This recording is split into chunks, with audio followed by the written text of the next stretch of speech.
આપણને આજે ભજનનો તક મળી છે, આજે ભજનનું નામ રટી લેવાય, નાથજી બાપાનું નામ રટી લેવાય.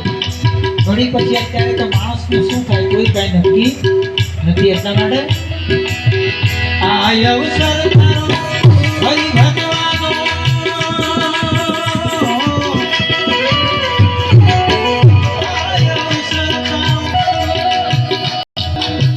હરિ ભગવાનો કોઈ નહીં આવે ભાઈ તારા કોઈ નહીં આવે. ભજી લેને ભાઈ ભજી લેને, હવે તું ભજી લેને નારાયણ ભજી લેને.